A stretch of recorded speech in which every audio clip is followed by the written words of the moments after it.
exemples concrets pour vous donner envie, pour vous rappeler des choses qui se sont faites. Alors, en premier lieu, un exemple de ce qui s'est fait par exemple dans les vallées de la sidérurgie dans le milieu des années 90, à un moment où la déprise industrielle était particulièrement importante. Je pense à la vallée du côté du Gange. Et bien là, il y a eu une expérience particulièrement intéressante qui s'est faite avec des peintres et des coloristes de reprise des villages miniers, des façades, avec une réflexion sur la coloration et qu'est-ce que pouvait être une ville colorée. Si vous réfléchissez 2 secondes, vous apercevrez que nos villes sont blanches. Elles sont toujours blanches.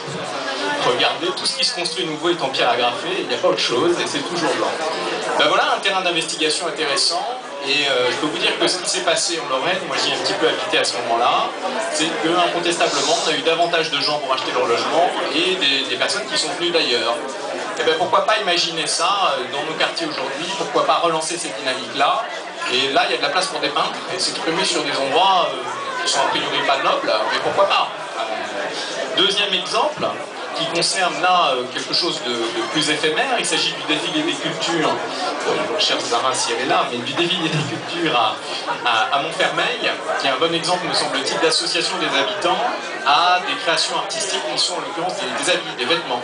Puisque des stylistes travaillent pendant une année, chaque année, avec des habitants des quartiers, en travaillant sur la création de vêtements qui donne lieu ensuite à un défilé des cultures qui existe maintenant depuis 4 ou 5 ans et qui va bien au-delà de Montfermeil et auquel je vous invite à aller si vous avez l'occasion. Je crois que c'est important d'aller dans ces quartiers et de ne pas se cantonner à la place de la Concorde et au 7e arrondissement de Paris.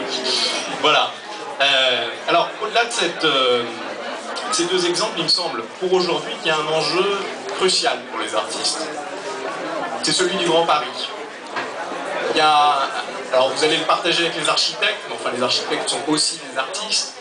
Il y a un grand monsieur qui s'est exprimé il n'y a pas très longtemps pour dire attention, il ne faut pas laisser remonter en main des technocrates, sinon la grande idée va être dévoyée. On a une chance exceptionnelle, c'est qu'il a été dit des choses sur le Grand Paris, sur cette volonté d'agrandir, de réfléchir l'espace. Eh bien, si on ne veut pas laisser ça aux mains des technocrates, je pense que vous avez un rôle à jouer pour y mettre du sensible, de la couleur, de la réflexion. Et concrètement, ça passe par se rapprocher de la société de réalisation qui va se mettre en place prochainement et éviter d'avoir les approches classiques qu'on aura et qui ne nous font pas. Si on laisse les choses se faire, on aura un beau RER, des gares, des promoteurs qui viendront autour et des choses qui continueront comme elles ont toujours continué par le passé. Donc, par pitié, soyez-y. Là, c'est une question de simple rapprochement, de networking, et je crois que le rôle de Fazia ici ce soir, c'est de se faire se rencontrer des gens et puis d'être un agitateur d'idées. Et moi, je vous le souffle bien volontiers. Je crois que véritablement, on a besoin d'inventivité parce que Grand Paris, ça ne veut pas dire grand-chose si on n'y met pas quelque chose et surtout si on n'y met pas du sensible et du beau. C'est ça dont on aura besoin si on veut changer la donne sur ces espaces-là. Voilà. Alors, pour vous faire rêver, peut-être 2 exemples. La butte de Gennevilliers, c'est un endroit absolument fabuleux où il ne se passe rien aujourd'hui et où on nous dit que demain le port déménagera. Demain, c'est peut-être dans 10 ans. Mais pourquoi pas l'imaginer comme un endroit où vous auriez un village d'artistes? Pourquoi pas penser aussi une plus grande porosité entre les universités et les artistes sur le plateau de Saclay, au moment où on est en train de réfléchir, dans le cadre du plan campus, à l'installation de nouvelles universités. Voilà 2 exemples qui me semblent des points à creuser, à investiguer et sur lesquels vous avez pleinement matière à vous investir.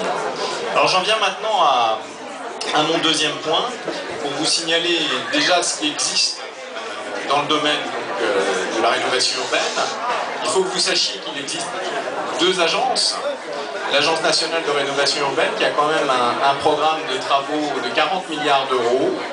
Je répète, un programme de travaux de 40 milliards d'euros sur la période 2007-2013.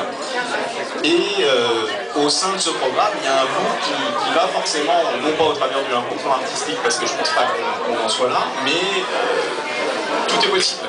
On a des exemples, je vous en citerai 2, ce qui se passe dans le cadre de la requalification du quartier de la Duchère à Lyon, avec une initiative d'un collectif d'artistes qui s'appelle La Horde et qui profite du temps de la rénovation urbaine pour développer des initiatives de land art, de participation des habitants à des créations artistiques et qui a mis en place des résidences d'artistes, des artistes en résidence qui participent à la vie du quartier en apprenant aux gamins leur art d'une certaine façon, mais en ayant leur propre activité, bien évidemment, et qui ne sont pas employés municipaux. Mais voilà un premier exemple. Un second exemple, c'est celui que j'ai pu voir également à Dijon, avec une association qui s'appelle les Coursives de Grésille, dans le quartier des Grésilles, et qui donne lieu chaque année à un festival de musique orientée sur les musiques du monde, et qui fonctionne relativement bien et dont la notoriété dépasse très largement celle du quartier.